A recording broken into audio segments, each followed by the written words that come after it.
안녕하세요. 진행어 방송국 저는 진희쌤입니다. 이번 시간에는요. 문법을 모르면 영어가 나아지지 않는다라는 말씀 좀 드리려고 합니다.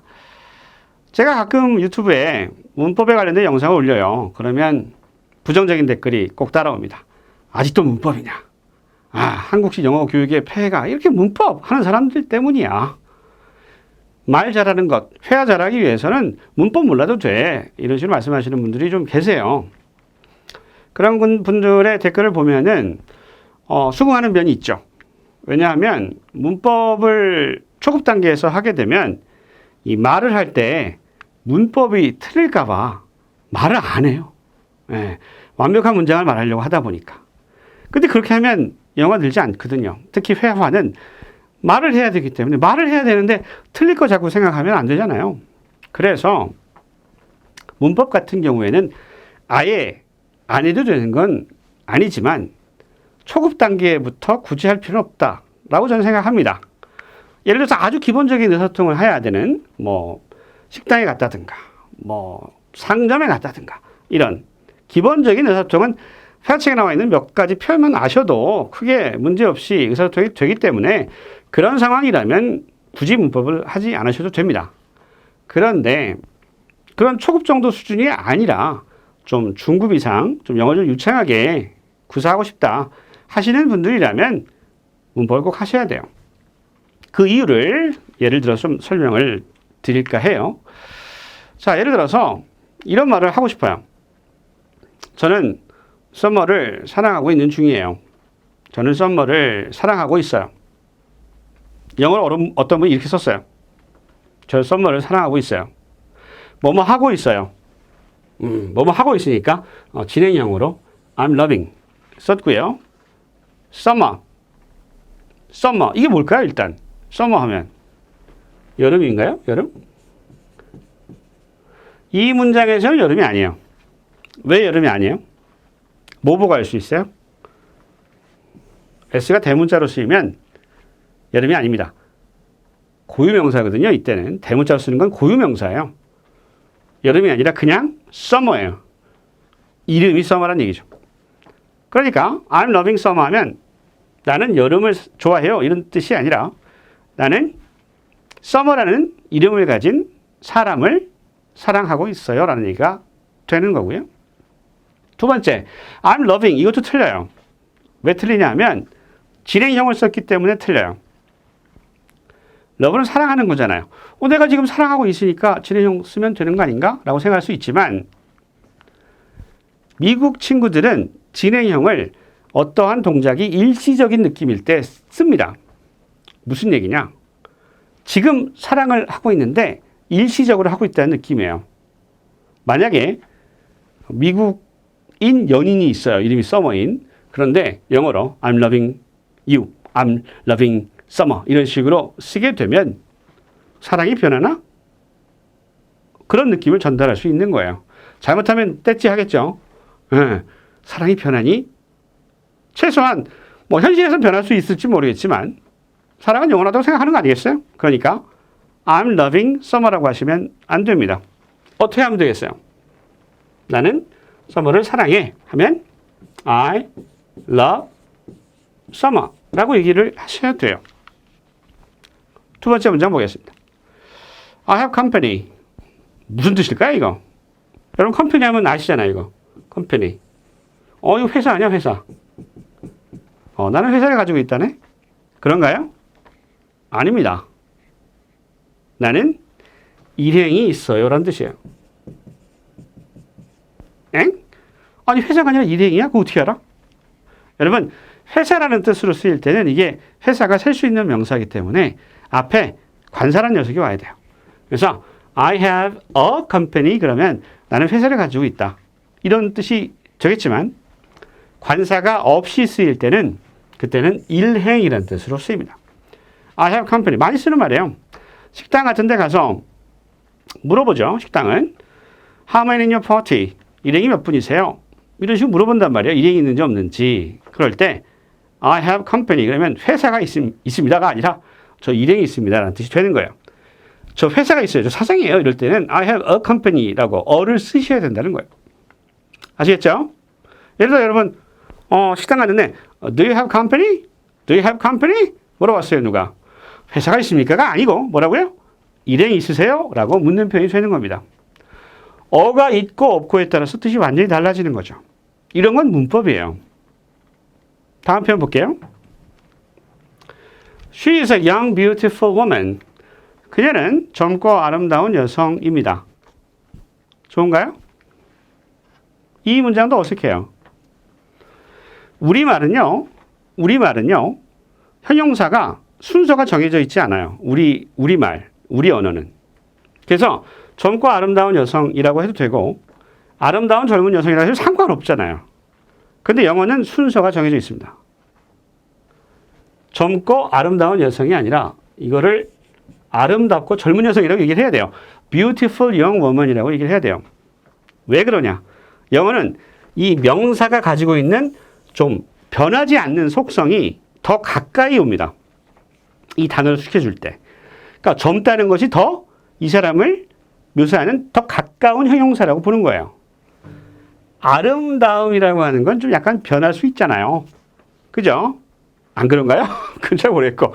아무튼 영어에서는 순서가 정해져 있어요. 형용사가. 우리말하고 다른 거죠. 문법을 하는 이유가 뭐예요? 우리말과 영어가 다르기 때문에 그 다른 점에 주안점을 두고 공부하는 게 문법이에요. 다르잖아요. She is a young, beautiful woman. 이렇게 안 하고 She is a beautiful young woman이라고 얘기를 하셔야 돼요. 또 이렇게 말씀을 드리면 어떤 분은 야, 뭐 이 정도 틀린다고 무슨 커뮤니케이션이 안 되냐? 의사소통이 안 되냐? 뭐 좀 틀리면 어때? 이렇게 얘기하실 수 있어요. 가능합니다. 이렇게 얘기해도 돼요. 그런데 제가 말씀드렸잖아요. 문법을 모르면 영어 늘지 않는다고 말씀드렸어요. 의사소통이 아니라 중급 이상 수준을 원하시는 분은 하시라는 얘기예요. 아시겠어요? 틀린 거 너무 신경 쓰지 않으셔도 되는데.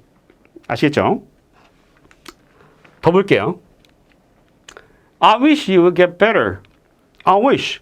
나는 바라. 뭘 바라요? You will get better. 너가 상태가 좋아지길 바라. 이런 얘기예요. I wish you will get better. 이건 뭐가 이상한가요? I wish는 바람을 나타내는 동사니까. 그렇듯해 보이는데, 이렇게 했으면 안 돼요, 이것도. 그죠? 뭐가 안 돼요? wish 때문에 안 돼요. wish라고 하는 녀석은 바라는 건데, 이게 참 현실에서 일어나기 어려운 일을 바라는 경우가 있어요. 그러니까 상대방한테 너가 좀 나아졌으면 좋겠어. 그런데 그것이 현실적으로 힘들다고 생각할 때 쓰는 거거든요. 그거 뭐예요? 이거 악담이에요. 나는 네가 절대로 그럴 일 없겠지만 나아지기를 바라. 이런 느낌이 되는 거죠. 이렇게 쓰면 물론 틀렸다고 하는 것을 원어민은 충분히 이해할 수 있겠지만 그래도 초급 단계를 벗어나고 싶으신 분이라면 wish가 아니라 hope라는 동사 써야 됩니다. 우리말로 하면 똑같잖아요.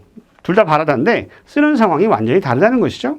I wish you would get better 쓰면 안 돼요. 이거 악담입니다. hope를 쓰셔야 됩니다. I hope you get better. I hope you get better. 이렇게 쓰셔야 되는 거고. 마지막으로 하나만 더요. Here is really expensive. 이것도 마찬가지죠. Here, 여기입니다. 여기. 여기는 정말 비싸구나. 우리 해외여행 같은 데 가면 많이 쓰잖아요. 여기 정말 비싸네. 여기 되게 비싸네. 이렇게 얘기하잖아요. 그죠? 여기. Here. 그렇다죠? 이 문장도 안 돼요. here라고 하는 것은 영어에서는 여기에 라는 뜻으로 명사가 아니에요. 우리말은 여기 명사가 돼서 주어 자리에 올 수 있지만 영어는 here라고 하는 녀석을 주어로 쓸 수 없습니다. 여기 어디야? Where is here? 그렇듯하죠? 여기 어디야? 이 문장도 안 돼요. 왜? here라고 하는 녀석은 이 자리에 올 수가 없는 단어예요. 내가 지금 문법 본격적으로 말씀드리려고 하는 건 아니니까 간단하게 넘어가면 아무튼 here는 주어 자리에 못 쓰는구나. 뭘 써야 되는데 이 곳 명사가 될 수 있는 this place, this restaurant 이런 식으로 this shop, this store 이런 식으로 구체적으로 써주셔야지 여기는 비싸, 정말 비싸. Here is really expensive 라고 쓰시면 문법적으로 맞지 않아요. 정리하겠습니다. 근데 문법 강의하는 건 아니니까. 요게 맞는 표현이에요. 제가 방금 말씀드린 거. I'm loving summer 아니고요. I love summer 하셔야 되고 이때 summer는 요 s를 대문자로 써주면 사람 이름이 되는 것이고 요거를 소문자로만 바꿔도 나는 여름을 좋아해라는 뜻으로 완전히 다 바뀐다는 거예요. I have a company 이거는 회사를 가지고 있다는 얘기고 요게 없으면 요 녀석이 없으면 나는 이행이 있다는 뜻이 되는 거고요. She is a beautiful young woman이라고 해야지. 영어는 이 순서가 있기 때문에 형용사가 꾸며주는 She is a young beautiful woman이라고 하면 어색하게 들어요. I hope you will get better. hope는 정말 바라는 거예요. 네가 빨리 나아졌으면 좋겠어 라고 바람을 얘기할 때는 hope를 씁니다. wish는 아쉬움을 나타내는 거예요. 이랬으면 좋겠는데 그게 현실에서는 안 되는구나 라고 할 때 쓰는 게 wish입니다. 여기다가 wish 써놓으면 뭐라고요? 저주하는 거예요. 그럴 리 없겠지만 너가 나아질 수 있으면 나아졌으면 좋겠어 라고 얘기하는 거예요. 그렇게 듣는 사람 굉장히 기분이 안 좋겠죠. 여기 참 비싸. It's really expensive. This place 써야 돼요. Here is really expensive. 쓰시면 안 됩니다. 아시겠어요? 정리합니다. 또 오해하지 마세요. 제가 문법이 굉장히 중요해요. 이런 말씀을 드리는 건 아니에요. 하지만 문법을 중급 단계, 영어가 좀 나아진 수준까지 가고 싶다 하시면 하는 게 맞고요. 그때 하는 문법은 여러분 학창시절에 배웠던 그냥 꼭 시험에 나오는 이상한 그런 어려운 문법이 아니고 기본적으로 말을 할 때 쓰시는 문법 정도 아시면 충분하다. 그러니까 시중에 있는 쉬운 문법 책을 이렇게 한 두세 번 정도 반복해서 읽으셔서 큰 틀을, 문법의 틀을 잡아주시는 걸 권해드리고요. 왕초보나 초급 단계에서는 문법을 하지 않으시는 게 좋을 수 있습니다. 무슨 얘기냐 하면 문법이 재미가 없거든요. 솔직히. 이게 규칙이잖아요. 어떻게 보면 룰이잖아요. 센텐스 룰이에요. 어떻게 문장 구조가 만들어지느냐 하는 룰을 얘기하는 거기 때문에 딱딱하고 재미가 없습니다. 그래서 왕초보나 초급 단계에 있는 분들이면 굳이 문법을 하지 마시고 그런 분들은 일단은 단어 위주로 단어를 단어가 굉장히 중요하잖아요. 여러분 여행 가시고 그러면 단어 가지고 의사소통이 되지 않습니까? 그래서 그 정도 수준에서 나는 그냥 충분히 의사소통 되는데 만족한다 하시면 굳이 문법 안 하셔도 돼요. 어려우니까. 그리고 그때 단계에서는 그렇게 문법의 필요성을 잘 못 느껴요. 됐죠? 그러니까 어느 정도 영어를 하시다 보면 내가 좀 말을 좀 제대로 문장이라고 하는 걸 만들어서 하고 싶은데 그 구조가 궁금하다 하실 때 그런 필요성을 느끼실 때 문법을 하시는 게 좋겠다라고 저는 권해드리고요. 그런 점에서 제가 처음에 말씀드렸던 문법은 영어를 못하게 하는 아주 나쁜 녀석이 아니라 알아두면 영어를 유창하게 할 수 있는 도움을 주는 아주 좋은 녀석이다. 이런 시각으로 좀 바라보시는 게 어떨까 말씀드립니다. 이번 시간에는요, 굉장히 한국에서 순환을 많이 받고 있는 문법이라는 녀석을 좀 왜 하셔야 되는지 예를 들어서 말씀을 드려봤습니다. 오늘 여기까지 하겠습니다. 다음 시간에 다시 찾아뵐게요. 안녕히 계세요.